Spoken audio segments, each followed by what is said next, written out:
Imagine you're at an elite university dinner. The conversation turns to family. A polished young heir who grew up with every advantage, nannies, private tutors, a vast safety net, leans in and declares with utter conviction that the traditional family is an oppressive, outdated construct. Everyone nods. It's the accepted, sophisticated view here. Now, picture that same belief, that same sentence being adopted by a young man from a fractured working-class background with no such buffers. The cost he would pay in stability, in support, in future prospects is astronomically higher. Yet he might adopt it anyway, chasing the social approval it signals in certain circles. Yeah. This is the modern peacock's tail. It's not made of feathers, but of ideas. And its absurdity isn't a bug, it's the entire point. And that opening, it really isn't just a story. It's the core idea of our deep dive today. We're going to be tracking the rise of these ideas as, well, the ultimate status symbols. We're calling them luxury beliefs. Exactly, luxury beliefs. And we want to really analyze the strange evolutionary forces that make them so incredibly powerful. And how they get amplified. Right. We're diving into how social media architecture, the algorithms, turn these ideas into these destructive digital signals, costly signals. And it creates this relentless online competition for ideological status. And then there's the next layer, which is, I think, the most urgent piece of this. AI. How the emergence of really sophisticated artificial intelligence is now stratifying society into these new and very distinct cognitive castes. Our whole mission today is to give you a kind of mental toolkit for understanding this new physics of cultural power. And to do that, we're going to lean on two main concepts. Okay. The first is costly signaling theory, or CST. It's a really solid model from evolutionary biology that helps explain why these impractical, even counterproductive beliefs can actually give you status. It's the why. And the second pillar? The second is a growing threat to what we call cognitive sovereignty. And this goes way beyond just data privacy. Right. It's not about someone reading your emails. No, not at all. It's about protecting your fundamental ability to think for yourself, to maintain your autonomy, when literally every piece of information you see is mediated by a machine system. It's about protecting your own mind from being, programmed. So let's start there. Let's really unpack this concept of luxury belief. It's a fantastic term because it just explains so much of the kind of posturing we see every day. It does. And it's this mechanism for showing that you are, in a way, above the day-to-day practical concerns of most people. So what is a luxury belief at its core? A luxury belief is an idea you adopt mainly to signal your social status. But here's the defining feature. The costs of that belief, the real-world consequences, are almost never paid by the person signaling it. They're paid by someone else. Exactly. The costs are imposed on less privileged groups. People who, they lack the resources, the money, the social safety nets to absorb the fallout from these ideas. So the person who holds the belief is insulated by their privilege. They can afford to be ideologically pure because the negative consequences are externalized. Perfectly put. They're externalized onto others. And what's crucial here, and this is something the source material really emphasizes, is that this isn't about intelligence. It's not that smart people don't fall for this. Oh, not at all. In fact, it's often the opposite. This kind of ideological conformity is frequently driven by elite cultural conflict. It's a way for the highly educated to sort of battle over who gets to define what's virtuous. So if you're trying to figure out why some really impractical, maybe even radical ideas take hold in these elite spaces, the answer isn't always that they think it will work. The answer is status, not efficacy. So to really get the power of this, you're saying we have to go back to biology. You have to. We need to ground it in costly signaling theory and something called the handicap principle. It's one of nature's harshest rules, really. Just for a signal to be believable, to be credible, it has to be costly. Because if it's cheap, anyone can fake it. Anyone can fake it, and then it loses all its power to differentiate you from anyone else. You have to prove somehow that you can afford the burden of the signal. And the animal kingdom is just full of these incredible examples of what you call a physiological burden. It is. The classic one, of course, is the peacock. The tail. That magnificent, extravagant tail. It's beautiful, but it's an enormous metabolic burden. It takes a huge amount of energy to grow and maintain, just to drag it around. And it makes you a target. A giant, shimmering target for predators.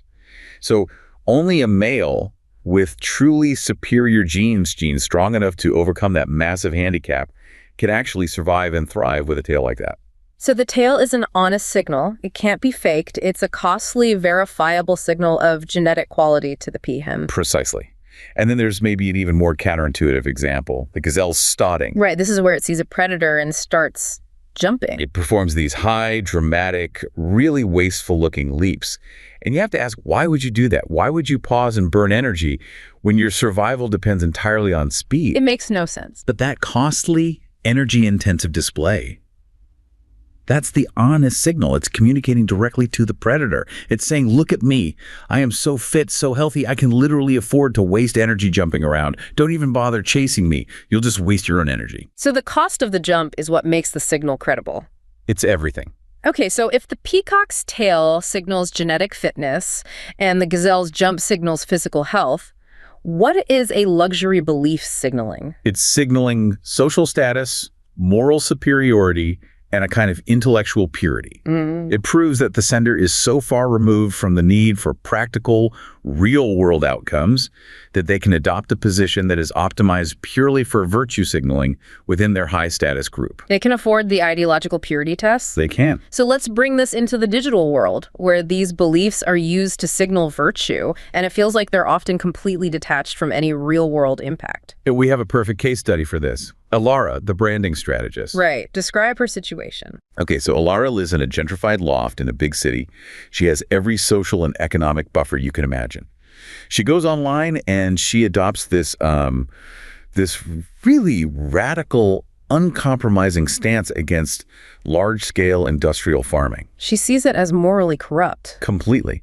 And she advocates for the immediate total abolition of industrial agriculture. She's using hashtags like #reclaim the soil. And this is a luxury belief because for her, what's the actual cost? For her, the cost is maybe paying a few extra dollars for organic produce at a boutique farmer's market. The financial cost is trivial, but the social reward she gets online is immense. Her position gets immediate validation. The algorithm just floods her with likes, with retweets, with comments, confirming her status as this virtuous protector of the planet. She's using the platform as a stage. It's a hyper-efficient way to send that costly signal. But then you have the cost bearer, the person who actually pays the price for her belief. Exactly. And you look deep into the comments and you find the voice of that real-world consequence. It's a farmer, maybe in a developing nation, struggling with climate change, whose family's entire survival depends on the very things Alara is condemning. The high-yield fertilizers, the industrial scale. The tools that keep his village from starving. And he writes, maybe struggling a bit with the language, that without those things, people will go hungry. And what happens to his message? It's buried. The algorithm isn't optimized for nuanced economics of survival. It's optimized for engagement. It's optimized for what you call the luxury of outrage. So Alara's pure high-status signal completely drowns out the lower-status practical life-or-death reality of the person who has to live with the consequences. And that's the critical analysis here. The platform's design itself forces a disconnect between the signal Alara's virtue and the actual impact, which could be widespread hunger. The system rewards the purity of the idea over its practical results. Nuance is the first casualty. Every single time. Nuance, complexity, real-world costs. They all get flattened in the online competition for status. Okay, that example feels very grounded. But now let's step into an even stranger arena, where the signaling is purely cognitive. Let's talk about AI ideology. Right. We have this character, Julian, a tech founder living in the hills of San Francisco. He really embodies this new frontier of luxury beliefs. Which is post-humanism. Post-humanism. He signals his elite status by adopting a philosophical stance that is, for most people, deeply counterintuitive. He talks about human consciousness as if it's just an outdated operating system. And he discusses the rise of a general AI, one that could make humanity obsolete, and he frames it. How? Not as a potential tragedy, but as an interesting engineering challenge. I can just picture the dinner party.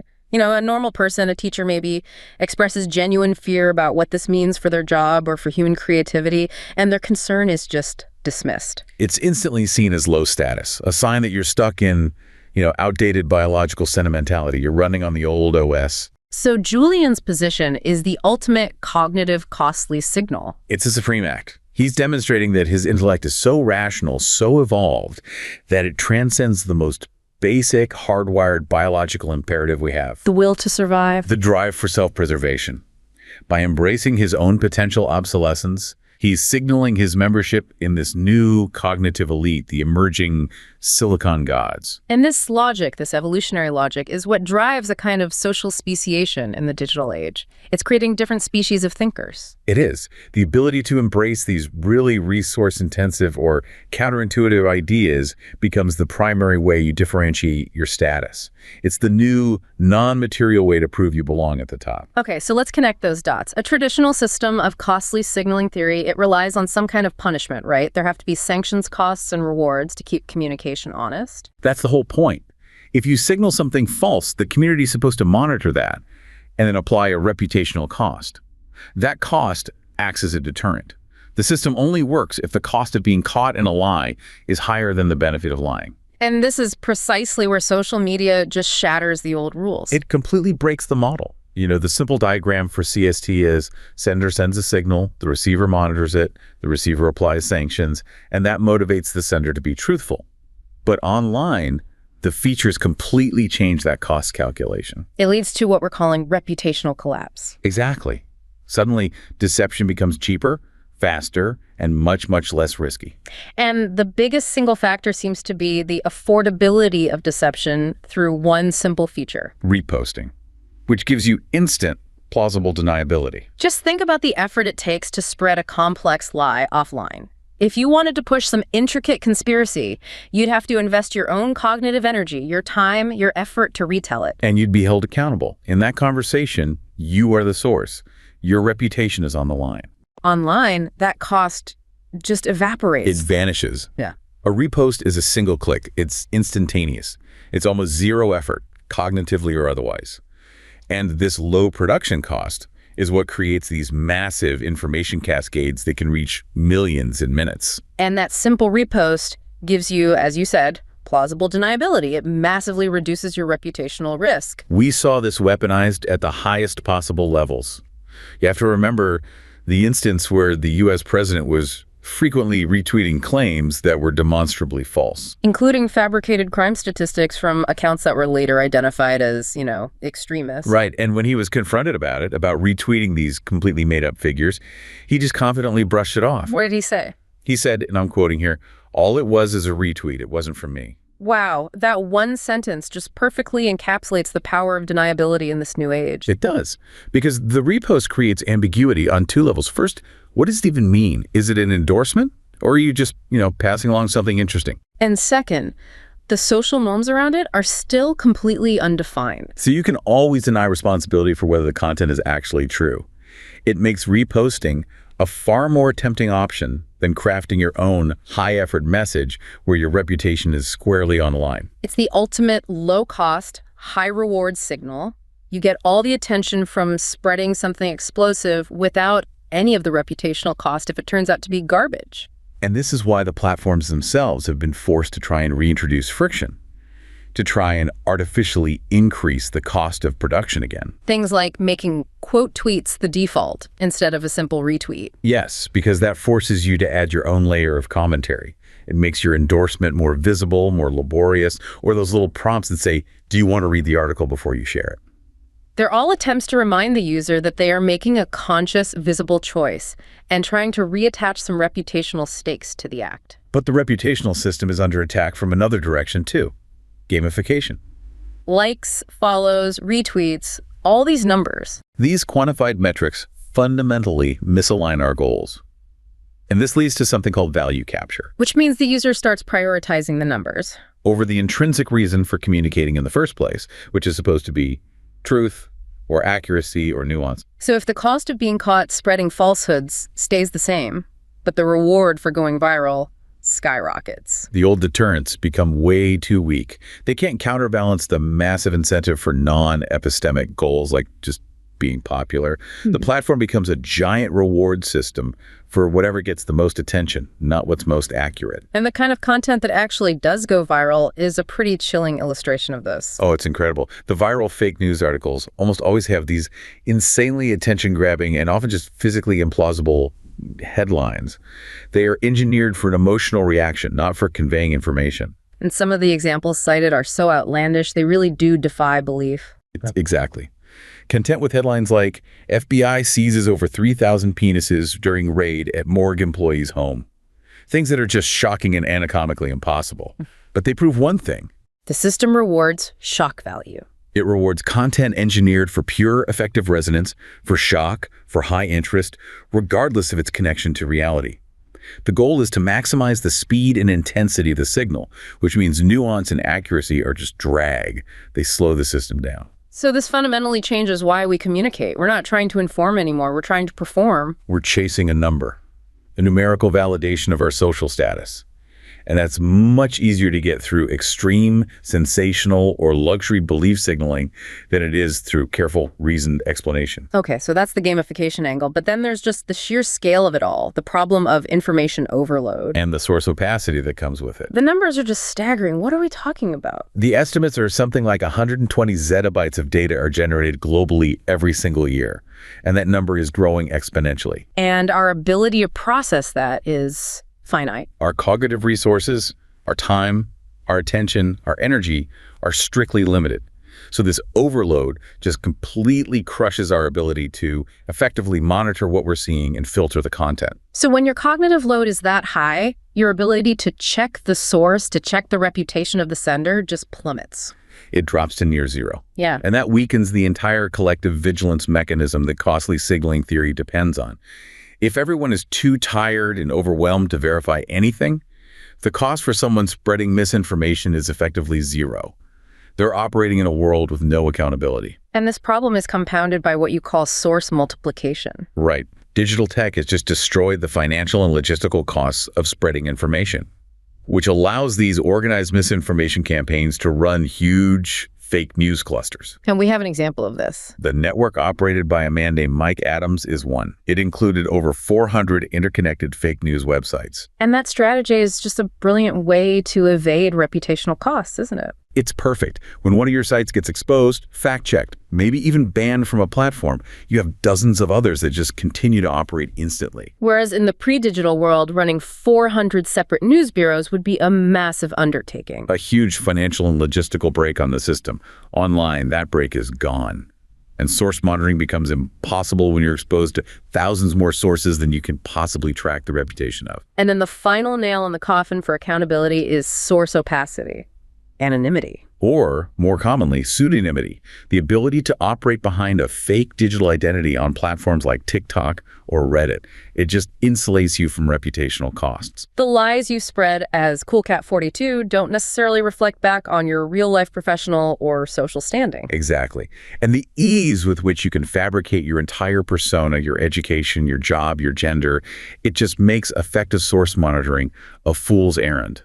We saw the chaos that happened when a major social platform started selling verification check marks. It was a perfect real-world experiment. People started impersonating major companies, politicians.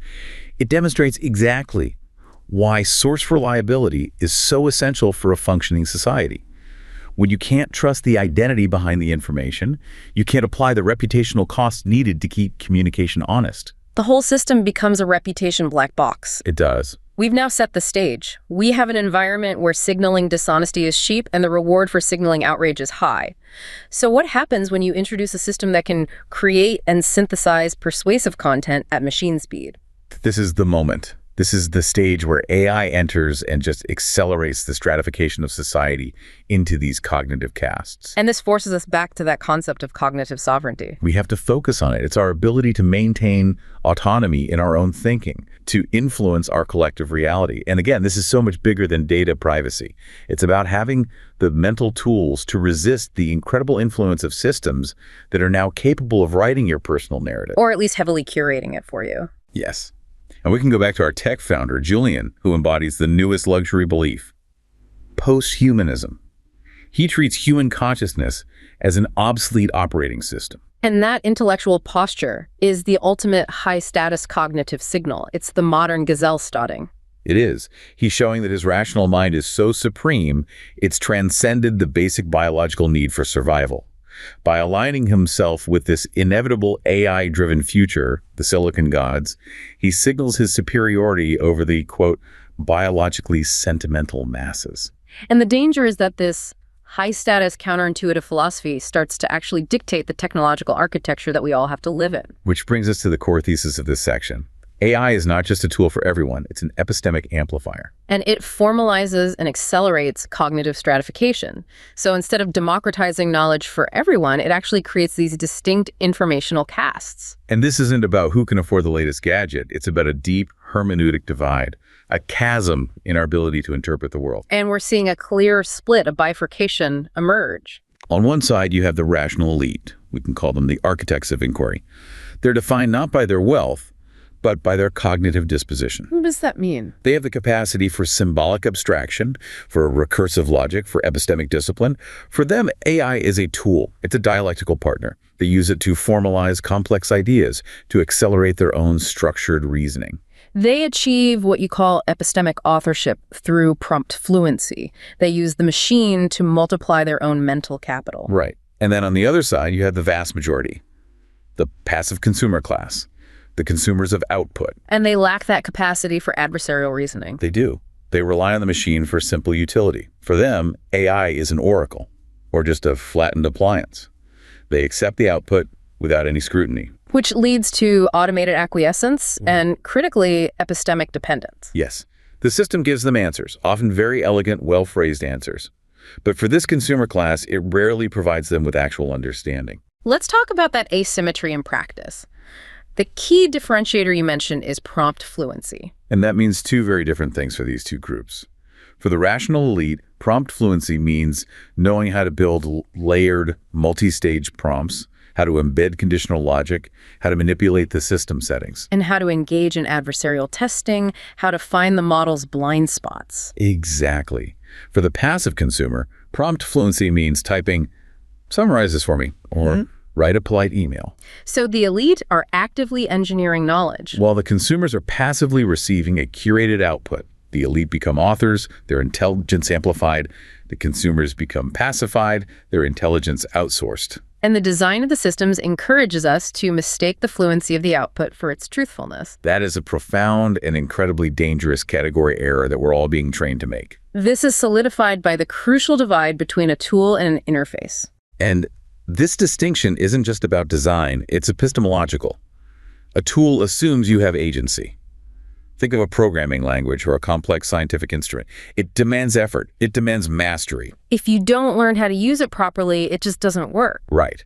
An interface, on the other hand, promises frictionless utility, immediacy. Think of a simple, clean app that just gives you an answer instantly. It actively hides the complexity, the assumptions, the mechanics happening underneath. It's the difference between reading a map and understanding coordinates versus just blindly following a GPS. The critical thinking has been outsourced. And modern AI-powered interfaces are optimized for engagement and compliance. They function as these incredibly sophisticated behavioral conditioning systems. Every convenience, autocomplete, predictive text, one-click solutions, it shortens the interval between a desire and its fulfillment. And that interval, that moment of friction, is exactly where reason lives. Interface pacification erodes our critical reflex. If you never have to struggle, you never have to verify. And that capacity for critical thought just atrophies. So the value of these systems follows a power law, an extreme distribution. An extreme distribution of value capture, yes. A tiny minority extracts a disproportionate amount of value by treating the system as a programmable tool, by getting under the hood. The vast majority stays on the smooth surface layer, accepting what the interface gives them. And they conflate that flow with reliability. This isn't just a digital divide. It's a fundamental intellectual transformation where the capacity to think deeply is being outsourced for convenience. So when the very mechanism for thinking is outsourced and stratified like this, the structures of our political and economic lives have to be fundamentally reshaped. Absolutely. Governance itself shifts from a process of deliberation to one of design. Let's start with what you call the algorithmic manufacturing of consent. Historically, consent was manufactured by, singular elite institutions, a few major newspapers, a few broadcast networks. They steered a mass shared narrative. Today, that control has shifted to distributed systems that curate individual micro-realities. So the goal isn't to convince everyone of the same single story anymore. The goal is much more insidious. It's to ensure that each individual is so deeply affirmed in their own personalized information bubble that they never even stop to question if that reality was really theirs to begin with.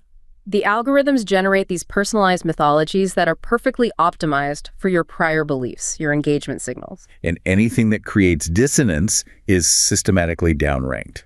Content that aligns with what you already believe is elevated. This preference reinforcement fosters what we termed epistemic sedation. A state of high confidence with zero rigorous cognition. Your personalized propaganda is a tailored feedback loop telling you exactly what you want to hear, which makes it incredibly persuasive and almost impossible to break free from. So political persuasion stops being about argument. It happens through these interface-level cues and algorithmic nudges. The citizen is still nominally free. You can click what you want. But every choice, every piece of information you're presented with is staged. Consent is manufactured through these tiny micro-adjustments in framing and default settings. It's a shift from adversarial deliberation to structural design. The algorithm doesn't have to convince you. It just orchestrates your agreement. Which leads us to the idea of rule by interface and the rise of the prompt aristocracy. We have to understand that the interfaces we use aren't neutral. They are political instruments. They silently enforce epistemic boundaries. They give you the feeling of autonomy, the feeling of searching freely, while fundamentally constraining what you can find and what you can argue. And the people who control these instruments are the prompt aristocracy. This is the cognitive elite that understands the underlying logic of the machine tokenization, memory, reinforcement parameters. They know how the machine thinks. And they hold systemic leverage because they can operate beneath the veil of that smooth interface, and they can actively shape the informational landscape for everyone else. Their power comes from controlling the means of interpretation. They can manipulate the system through layered prompts, forcing the AI to approach a subject from a predetermined angle. They turn their interpretive asymmetry into a massive political advantage. The consequence of this is devastating for the foundations of democracy. It's the collapse of deliberative democracy. Democracy absolutely requires shared reference frames, a collective body of public facts, some shared epistemic norms. You can't have a debate about policy if you can't even agree on what happened 5 minutes ago. When a huge part of the population has outsourced their critical reflex to a convenient interface, the very idea of democratic rationality becomes hollowed out. These algorithmic environments replace that shared scaffolding with personalized feeds, which leads to a severe epistemic fracture. So political disagreement stops being just political. It becomes epistemological warfare. Exactly. One side's evidence is instantly dismissed by the other side as a fabrication because the very ground of shared meaning has dissolved. The result is a society where our disagreements are incommensurable. We can't even agree on the rules of the debate anymore. We're speaking completely different intellectual languages. We can't contest the core premises. So let's look at the economic impact of this, the idea of neo-feudal informational economies. It's a stark analogy, but I think it's an accurate one. The cognitive engines, the large AI systems, the data centers, the algorithms, they are privately held as states. And the owners of these systems are the new lords. They dictate the architectures of knowledge and the terms of inquiry for everyone else. Control over these engines grants them both economic and epistemic sovereignty. So economic value now flows to those with cognitive capital. Prompt fluency, symbolic competence. This leads to a new kind of rent-seeking through interpretation. So wealth isn't generated by blocking access to information because information is everywhere. It's generated by gatekeeping interpretation, by having the ability to effectively command the machine to synthesize, to predict, to reason on your behalf. And the consequence is a stratification where class immobility isn't just economic anymore, it's epistemological. The dependent class, the consumers of output, are governed by systems they cannot interrogate. Systems designed for ease and obedience, not for challenge. They effectively become informational serfs. Those who command the machine extract value. Those who merely use the interface are extracted from. And the smooth interface hides all those layers of proprietary control that define this new hierarchy. Okay, so if the diagnosis is that we are facing this algorithmic sedation and the rise of cognitive castes, we can't be talking about small, incremental solutions. No, the mandate has to be structural. It has to be fundamental. And it begins with reclaiming our cognitive sovereignty. The core issue isn't what the machines are saying. It's the structural pacification they impose on us. Exactly. Freedom isn't just the right to choose what to click on. It's the capacity to choose with cause and the right to interrogate without permission. We have to reject systems designed only for ease and embrace an active ethic of inquiry. Which requires a commitment to what you call procedural rationalism. We have to recognize that knowledge isn't a commodity you just download. It's a difficult, rigorous process, and we need to subject all claims, especially the ones that are elegantly presented by an AI, to testability, to recursive evaluation. The individual has to remain the sovereign participant in the act of reasoning. Not just a passive recipient of an output. And to make that possible, we need a radical transformation of our education system, reconceptualizing education for adversarial literacy. The old model of education, just focusing on rote content delivery, is frankly epistemologically anachronistic. It's irrelevant in the age of generative AI. So the new curriculum has to go beyond just teaching students how to use the interface. It has to train them for systemic comprehension and for epistemic resistance. The goal isn't just digital competence, it's philosophical clarity. It's teaching citizens how to recognize when a machine's fluency is a simulation designed for compliance. And that means a mandatory shift in the curriculum. We need rigorous training in the structural elements of reasoning. That means formal logic, probability, Bayesian inference, and the principle of falsifiability. Why those specifically? Because these disciplines are what can make an agent structurally immune to simulation and suggestion. A citizen trained in formal logic knows how to spot an argument where the conclusion doesn't follow from the premises, no matter how fluently an AI model presents it. Bayesian inference helps them weigh new evidence against their prior beliefs in a structured way, making them resistant to manufactured hysterias. These sound like very high-level academic concepts, though. How do you make that a viable, real-world educational mandate for every citizen? You teach them as practical skills for detecting bias, not just as abstract philosophy. Teaching falsifiability, for instance, just means training people to constantly ask, what evidence would make me change my mind about this AI's output? And if the answer is nothing, then you're operating based on belief, not on reasoning. The goal is to train citizens not to reason passively, but to reason adversarially against the very systems that are designed to think for them. Which brings us to the prescriptive structural imperatives, the things we need to demand from the technology itself. Right. First, we need to implement adversarial interfaces. The systems must be designed for challenge, not for compliance. We need interfaces that let you disassemble, reconstruct, and contest the outputs. We have to reintroduce friction as the site of thought. Imagine an AI output that doesn't just give you the summary, but it also reveals the counterfactuals it chose to exclude or the alternative weightings it could have applied. It would force you to engage in that adversarial epistemic testing. We need to see the machine's assumptions, not just its neat conclusions. And the second imperative: establish public logic commons. This cognitive infrastructure cannot be left solely as a privately held estate.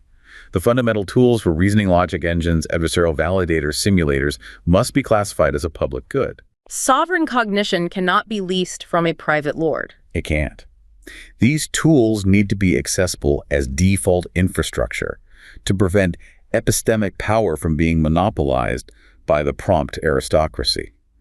If we rely on proprietary black boxes to define our reality, we have already surrendered our sovereignty. And finally, we have to mandate transparency. Algorithms must disclose their construction rules. No suggestion should be opaque, and no prompt should be structurally coercive. And transparency here isn't just a nice-to-have feature. It is the absolute cornerstone of civic rationality. This is how you codify cognitive sovereignty. You define it as the fundamental right of every citizen to disassemble, reconstruct, and challenge any system output that is shaping their reality. The real threat isn't what the machines decide. It's the sophistication with which they teach us to stop deciding for ourselves.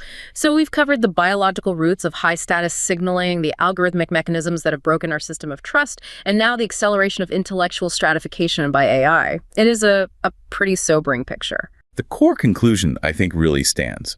Cognitive castes are not some theoretical risk in the future. They are an emergent reality right now, where power is being stratified by one's capacity for adversarial epistemology. And the systems that govern the flow of our knowledge, of our consensus, they're currently designed to optimize for dependence. Not for enlightenment. To be sovereign in this new age is not about rejecting computation. It is about reclaiming the power of interpretation and the value of effort. The future hinges not on regulating what the machines say, but on constructing citizens who are capable of defeating the very systems designed to think for them.